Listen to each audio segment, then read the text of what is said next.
Very good evening, friends. How are you? Hope you all are doing well. So, today I have come up with a video that a long discussion is going on in the social media that will there be normalization in SBI Clerk 2018? क्या SBI Clerk 2018 में normalisation होगी या नहीं? दोस्तों, the answer is a big yes. हाँ, normalisation बिल्कुल होगी. अब जो सीनियर कैंडिडेट्स हैं, मतलब उन्होंने काफ़ी साल से ट्राई कर रहे हैं, तो they know what is normalization. लेकिन जो फ्रेश हैं और पहली बार एग्जाम्स अटेम्प्ट कर रहे हैं, उनके लिए in simple words we are going to explain what is normalization and why it is required. I'll try to speak both in Hindi and English. Let's begin. Why normalization is needed? First of all, see, if we take example of recently concluded SBI clerk exam 2018, so it was conducted in 12 shifts across 3 days, means each day there were 4 shifts. तो जो exam था SBI clerk का वो 4 दिन चला, 3 दिन चला और प्रत्येक दिन 4 शिफ्ट्स हुई, जैसे 23, 24 और 30 को. अब मैं आपको भी अगर क्वेश्चन सेट करने दे दूं तो it is impossible to prepare same level of questions across the subjects for all the shifts. बहुत मुश्किल काम है सेम जो लेवल है क्वेश्चंस का, प्रश्नों का, वह रखना प्रत्येक शिफ्ट के लिए. तो इसके कारण नॉर्मलाइजेशन नीडेड है. अब ये नॉर्मलाइजेशन क्या भला है? After all, what is this normalization? बहुत लोगों को ये, जैसे क्रिकेट में डकवर्थ लीविस रूल होता है, आज तक बहुत लोगों को समझ में नहीं आया है, उसी तरह से नॉर्मलाइजेशन भी बहुत लोगों को कंफ्यूज हो करता है. लेकिन इस वीडियो को देखने के बाद I am very sure that you will understand what is normalisation.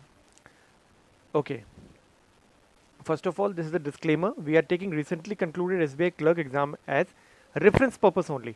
ये जो हम डेटा दे रहे हैं वो सब रेफरेंस पर्पस के लिए है, आपको समझाने के लिए हमने ये एग्जाम का रेफरेंस लिया है. तो this we are just taking for the reference. Okay, so suppose for Patna region, अब नॉर्मलाइजेशन इज नॉर्मल, ये मान के चलिए. Suppose for Patna region SBI need 600 clerks. Okay, 600 clerk की आवश्यकता है पटना रीजन के लिए. अब मेंस एग्जाम के लिए उनको 10 गुणे कैंडिडेट्स चाहिए, तो it comes to 600 into 10 means 6000 candidates are needed for mains exam. Now what they will do, that from all the 12 shifts they would take top 500 candidates. मतलब एक शिफ्ट से 500 लिए तो 12 शिफ्ट से 6000 हो गए. Suppose if in first shift of 23 June 18 at 68 marks SBI gets the required 500 candidates. मतलब अगर वो फर्स्ट शिफ्ट का चेक कर रहे हैं तो उनको 68 नंबर से ऊपर, 68 या उससे ऊपर 500 कैंडिडेट्स मिल गए. ठीक है. अब और and suppose in last shift of 30 June 18 SBI gets the required 500 candidates at 66 marks. और 30 जून 18 को जो परीक्षा हुई उसमें जो लास्ट शिफ्ट है उसमें 66 या उससे अधिक मार्क्स में 500 कैंडिडेट्स SBI को मिल गए. और एक मान के चलते हैं, एजम्पशन है कि in all the rest 10 shifts SBI gets required 500 candidates at 70 marks. ये मान के चलते हैं कि बाकी जो 23rd की सेकंड, थर्ड, फोर्थ शिफ्ट थी, 24th की first, second, third, fourth shift थी और 30th की पहली, दूसरी और तीसरी शिफ्ट थी, सब में 70 या उससे अधिक मार्क्स में SBI को 500 कैंडिडेट्स मिल गए. अब देखिए नॉर्मलाइजेशन कैसे comes into play. Now what they will do, they will declare 70 marks as the cut off. वो 70 मार्क्स कट ऑफ डिक्लेयर कर देंगे. लेकिन इसका क्या मतलब है? No one is selected from first shift of 23 June and fourth shift of 30 June. ये तो अनफेयर हो गया ना.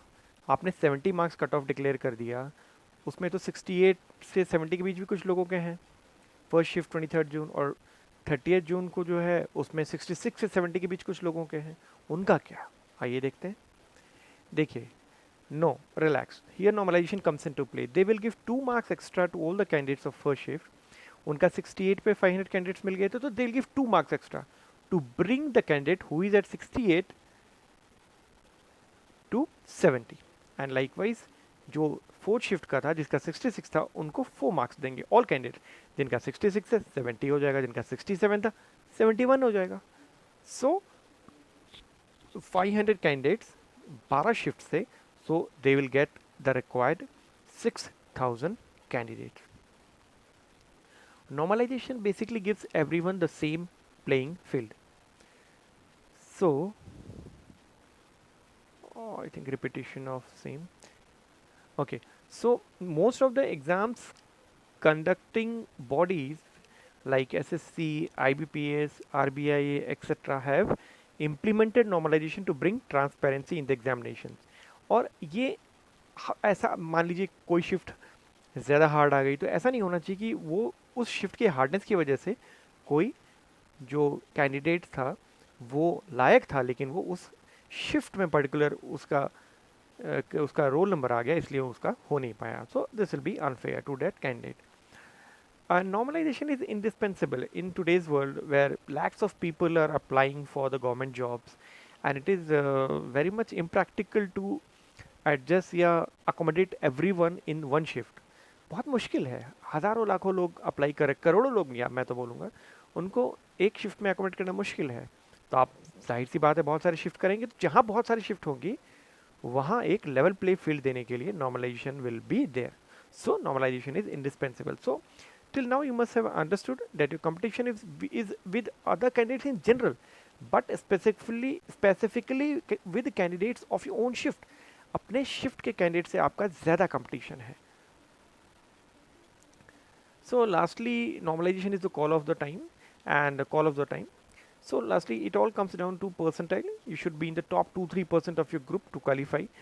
आपके ग्रुप में चाहे 50 हो 55 हो, marks doesn't matter. What matters is the percentile. आपके ग्रुप में अगर 500 बनते हैं तो शुरू आप टॉप के 10-20 में आ जाइए, आपका होना ही होना है. It sometimes it depends on vacancies also. So that's it. If you liked our video then please share it with your friends and don't forget to subscribe to our channel. तो ये थी आज की वीडियो दोस्तों. अगर आपको पसंद आया हो हमारा वीडियो तो प्लीज़ अपने दोस्तों के साथ शेयर कीजिए और सब्सक्राइब कीजिए हमारे चैनल को. और हाँ, and yes, if you all want a ground zero analysis of CGL Tier 3 on 8th July 18, please put forth your views in the comment section. If I'll get a sizable request, then I personally will appear in the exam. My shift is 11 to 12 a.m. and try to put my analysis on board as soon as possible.